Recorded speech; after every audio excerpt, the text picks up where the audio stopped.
मुबारक रमज़ान के रोज़ों के हवाले से आज जो हैं बाज़ अफराद जिन पे रोज़ा वाजिब नहीं है उनमें एक दो अफराद का हम जिक्र करेंगे। तकरीबन 3 किस्म के गुरोह, 4 गुरोह को हम बयान कर चुके हैं। 5वां गुरोह हामिला ख़वातीन का गुरोह है। वो ख़वातीन जो हामिला हैं, अब रोज़ा रखना ऐसी ख़वातीन के लिए कि जो हामिला हैं या उनके हमल के लिए, बच्चे के लिए नुकसानदेह हो तो रोज़ा वाजिब नहीं है। तो इन ख़वातीन पर भी मुद वाजिब है। रोज़ा ना रखे रमज़ान मुबारक में, लेकिन हर दिन के हिसाब से 750 ग्राम मुद ताम वाजिब है कि वो फ़ुक़रा को दें। और बाद में जब इन तकलीफ़ों से आज़ाद हो जाए तो क़ज़ा भी वाजिब है। तो हामिला ख़वातीन जो रोज़ा नहीं रख सकती, इन पे 2 चीज़ें वाजिब हैं। अव्वलन हर दिन के हिसाब से एक मुद ताम वाजिब है, 750 ग्राम गंदम, जौ, आटा, खुरमा, चावल वगैरह खाने की जो असल चीज़ें हैं। और दूसरी चीज़ जो इन पे वाजिब वो क़ज़ा है कि अब रमज़ान मुबारक के बाद जब उनकी जो है हमल के दिन ख़त्म हो जाएं, फिर जब रोज़ा रखने के काबिल हो जाएं तो इन पे क़ज़ा वाजिब है। छठा गुरोह उन बीमार अफराद का गुरोह है कि जिनके लिए रोज़ा नुकसानदेह है, बीमार हैं, वो कोई बीमारी इनमें है। तो अब इनके लिए क्या है, इनके लिए क़ज़ा वाजिब है, सिर्फ क़ज़ा वाजिब है। बीमार हैं, रोज़ा ना रखें, इन पर सिर्फ क़ज़ा वाजिब है कि जब बीमारी ख़त्म हो जाए माह मुबारक रमज़ान के बाद तो वो इन रोज़ों की क़ज़ा रखें। अब दूसरी सूरत इसमें यह है कि वो अगले रमज़ान तक ठीक ही ना हो। इस रमज़ान में बीमार थे, रोज़ा नहीं रख सके, ये बीमारी जारी रही उनकी, अगले साल रमज़ान दाखिल हुआ और ये बीमारी उनकी ठीक न हुई, तो अब वो क़ज़ा उनसे माफ़ है। वो जो क़ज़ा इन पर रमज़ान रोज़ों की क़ज़ा वाजिब थी, वो क़ज़ा अब ख़त्म हो चुकी। अब उस क़ज़ा की जगह इन पर मुद ताम वाजिब है। हर दिन के हिसाब से 750 ग्राम आटा, गंदम, चावल वगैरह फ़कीर को दें। जब आपने फ़कीर को मुद ताम देना है तो आपके लिए जो है ताम ही देना चाहिए, आटा ही देना चाहिए, या अगर गंदम राइज है तो आप गंदम ही दें, 14 छठा इन 750 ग्राम। अगर आप रकम देना चाहें, इनकी कीमत, तो कीमत देने में शर्त यह है कि आप उस फकीर को अपनी तरफ से वकील बनाएंगे अपने पैसों में कि ये मेरे मुद के पैसे हैं, तुम वकील हो और इन पैसों से मेरी तरफ से ग़िज़ा खरीद कर खा लें, यानी इन पैसों को खाने में खर्च करें। तो वो वकालतन आपकी तरफ से वकील बनकर अपने लिए ग़िज़ा खरीदेंगे आपके पैसों से, फिर आपका मुद अदा हो जाएगा और वो खाने में मसलन आटा खरीदेंगे, खाएंगे, रोटियां खरीद के खाएंगे। तो लिहाजा ऐसे ही आप रकम देने की कोशिश न करें मुद्दा में। अब जो लोग बीमारी के सबब या ख़वातीन जिनका कल अर्ज किया हैज़ या निफास के सबब रमज़ान के रोज़े नहीं रखते, इनमें एक तीसरी सूरत पैदा हो जाती है।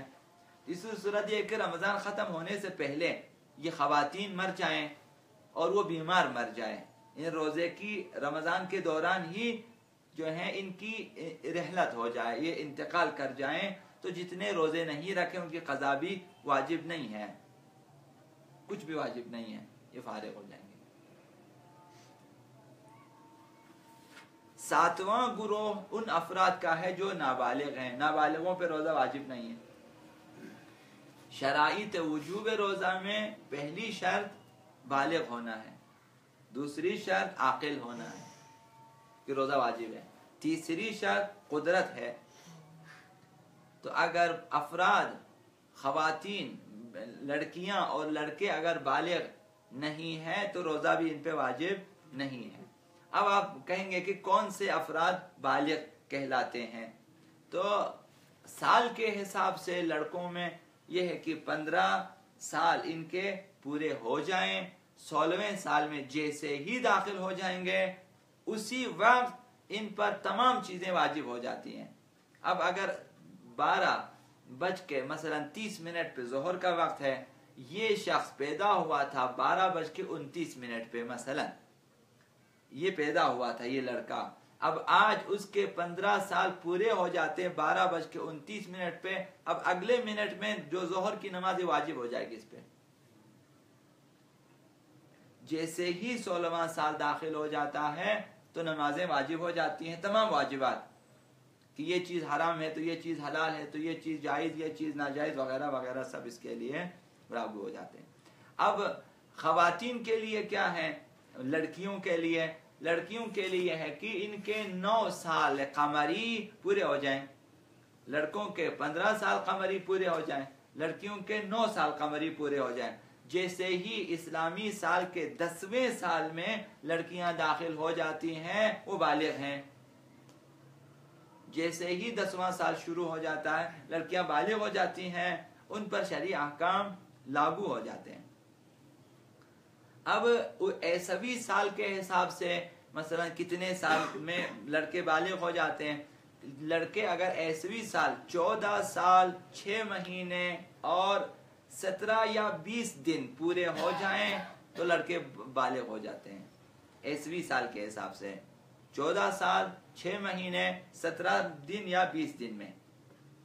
یہ قمری سال کے 15 سال اس کے پورے ہو جاتے ہیں، یعنی اتنا فرق ہوتا ہے ان 15 سالوں میں۔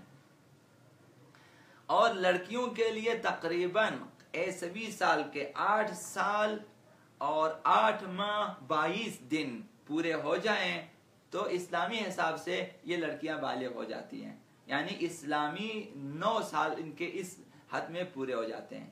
جب عیسوی سال کے 8 سال پورے کریں اور 8 مہینے ان کے گزر جائیں، 8 سال 8 مہینے 22 دن گزر جائیں تو اسلامی حساب سے ان کے 9 سال پورے ہو جاتے ہیں اور لڑکیاں بالغ ہو جاتی ہیں۔ اب ایک علامت ان میں جو ہے یہ عمر کا ہے، تو لڑکوں کے لیے 16واں سال کا داخل ہونا، لڑکیوں کے لیے 10ویں سال کا داخل ہونا۔ دوسری علامت جو ہے وہ خواب یا بیداری میں غسل جنابت کا واجب ہو جانا ہے، کہ یا خواب کی حالت میں جو ہے ایسا کام ہو جاتا ہے کہ غسل جنابت واجب ہو جاتا ہے، یا پھر بیداری میں، خواب یا بیداری میں اگر غسل واجب ہو جاتا ہے، یہ علامت ہے کہ یہ بالغ ہے۔ اور تیسری علامت جو ہے وہ سخت بالوں کا اگنا ہے زیر ناف یا چہرے پر، سخت بالوں کا، وہ جو ہلکے بال تو خیر سب کے ہوتے ہیں وہ شمار نہیں ہے، سخت بالوں کا اگنا۔ جس میں یہ تینوں علامتوں میں سے کوئی بھی نہ ہو وہ بالغ نہیں ہے، پھر ان پہ روزہ واجب نہیں ہے۔ حضرت آیت اللہ سیستانی کے مقلدین کے لیے کہ لڑکی جب تک 10ویں سال میں داخل نہ ہو بالغ نہیں ہے، باقی 2 علامتوں کو حضرت آیت اللہ سیستانی نہیں مانتے لڑکیوں کے لیے، کہ حتماً انہیں 10ویں سال میں داخل ہونا پڑے گا تب یہ لڑکیاں باقی ہیں۔ لیکن لڑکوں کے لیے تینوں علامتوں میں سے ایک بھی ہو تو لڑکے بالغ ہیں۔ حضرت آیت اللہ وحید خراسانی نے فرمایا کہ بدن پر سخت بالوں کا نکلنا لڑکوں کی بلوغت کی علامت ہے، اور خون حیض اس لڑکی کی بلوغت کی علامت ہے کہ جس کے بارے معلوم نہ ہو کہ 9 سال ان کے پورے ہو چکے ہیں، نہیں معلوم، تو اگر خون حیض کی علامتیں ہیں تو وہ لڑکی جو ہے وہ بالغ ہیں۔ تو جب تک بچے نابالغ ہیں ان پہ روزے واجب نہیں ہیں۔ پر محمد و آل محمد صلی اللہ علیہ وسلم۔